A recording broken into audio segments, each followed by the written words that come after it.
Actually, I have a question, probably a good topic. I've heard I heard an Islamic argument that Mary and Jesus statue was found in Kaaba. Was Mary's statue found in there? Any proof?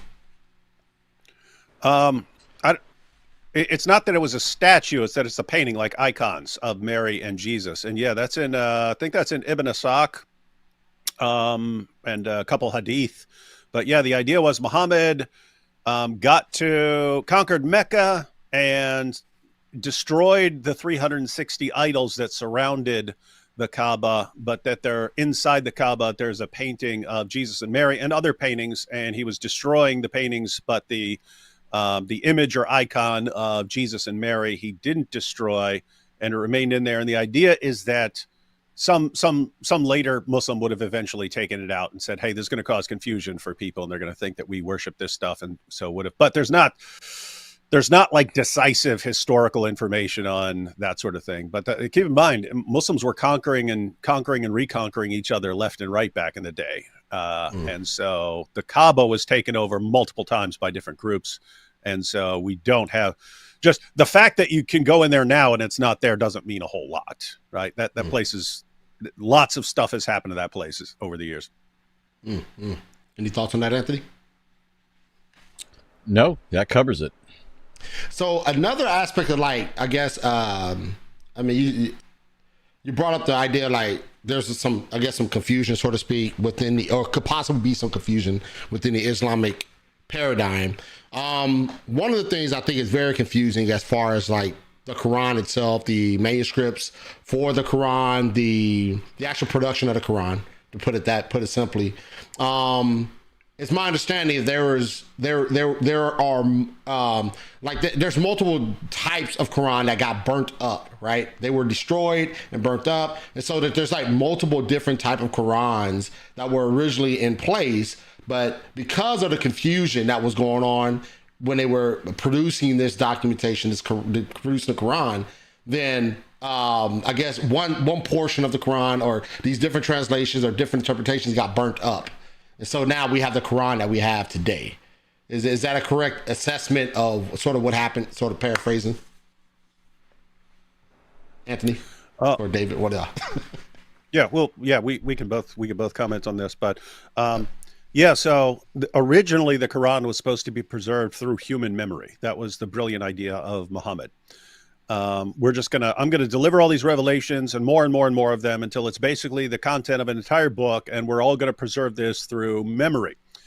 The sources say they would write certain things down, but if you look at it, these weren't meant to be a book, right? It says they would write on flat stones, they would write on the bones of dead animals, they would write on palm leaves and stuff. This is not like putting something together into a book. These were aids to memory, right? The idea was, I'll jot the new verse down on a stone and go back to my tent, and then if I can read, then this will actually help me. This will help me memorize it if I can read it over and over again. So that was originally how the Quran was supposed to be preserved, through memory. And there's a Chinese proverb that says, "The weakest ink will outlast the strongest memory," and that's pointing out the fallibility of human memory and so on. And so what happened was, even Muhammad himself would forget things about the Quran. And if everyone forgot them, he would say Allah abrogated them. And it was an interesting situation, because sometimes Muhammad would forget and there'd be one guy who remembered something, and he'd come and explain it to Muhammad. Muhammad's like, "Oh yeah, great. Allah made me forget, but thank you for reminding me." And it's like, wait, if Allah wanted you to forget that, why are you thanking a guy for reminding you about what's in the Quran? Anyway, the real result of people trying to preserve the Quran from memory was that a ton of it was lost. That's the first thing that happened. During the reign of Abu Bakr, that's the first of the rulers, the rightly guided caliphs after Muhammad died. During the reign of Abu Bakr, he sent the people who had the Quran memorized into battle, and a bunch of them died, and they lost parts of the Quran forever, because the only people who had them memorized died in battle. So they lost a bunch of the Quran. That was the original reason for compiling the Quran into a book. Like they didn't think that it was a good idea to preserve the Quran in a book until a bunch of people who had passages memorized died, and then they lost those passages forever. And Abu Bakr said, "We need a copy so that we don't lose any more." So that's why they made the Quran a book. This was not meant to be distributed. It's just sitting in there and as a backup in case more people die. the third of the rightly guided caliphs, by the time of the third of the rightly guided caliphs, Muslims were reciting the Quran in so many different ways that they thought we were going to actually end up fighting over this stuff. And therefore, he ordered everyone to hand over their Qurans and burn them all, and then issued a standardized version. It's just amazing, because if we had something like that in the history of Christianity, where a ruler gathered all the copies together, burned them all, and then issued a standardized version, every last Muslim on the planet would point to that and say, see, this is when your Bible was changed and corrupted. We don't have anything like that. No one was ever in a position to even do that in Christianity. Someone was in a position to do that in Islam, and he actually did it. So he issues a standardized version, but even then, just human error and copyist mistakes and so on, they end up with different Qurans in different parts of the world and so on.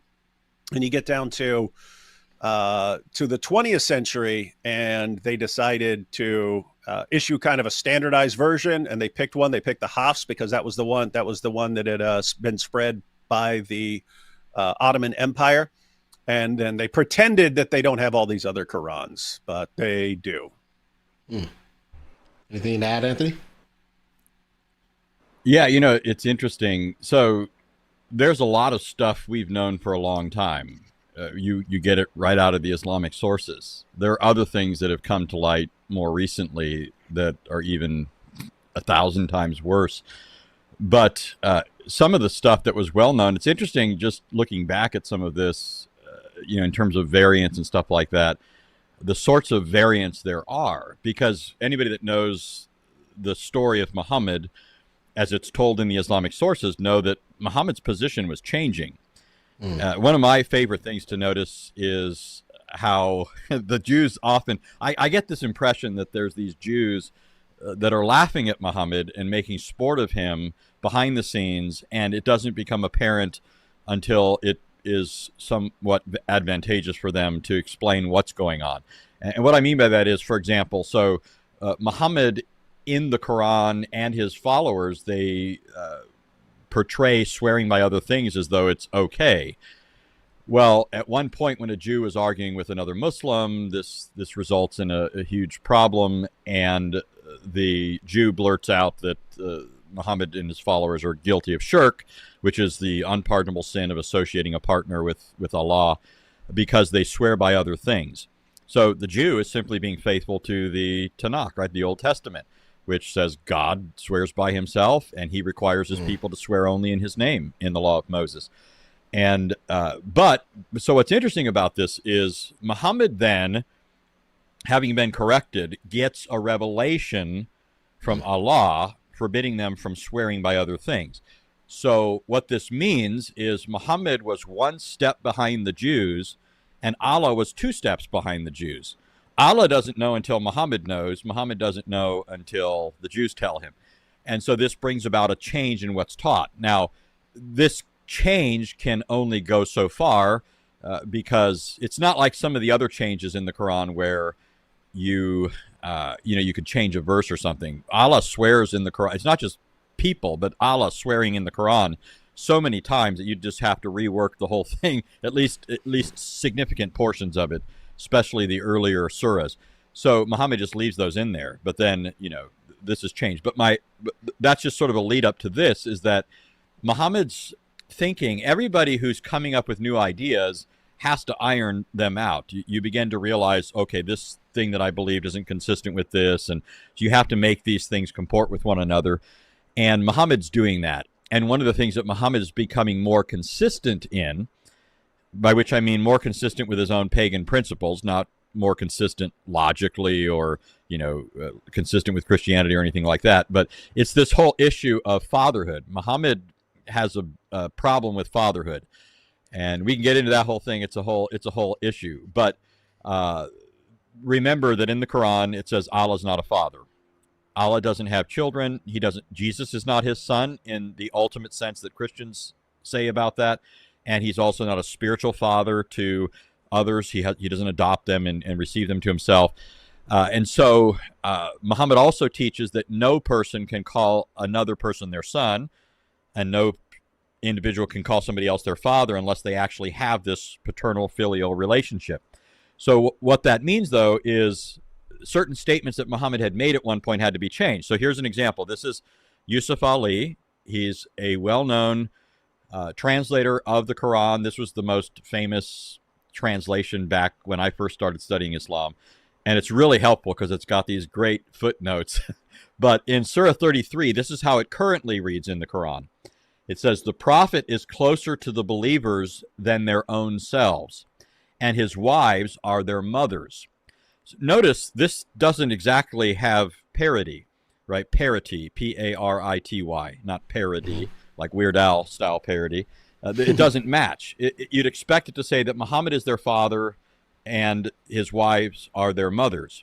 Instead, it just says Muhammad is closer to the believers than their own selves, and his wives are their mothers. Well, Yusuf Ali says, in some qira'ahs, like that of Ubay ibn Ka'b, occur also the words, and he is a father of them, meaning Muhammad is the father of them.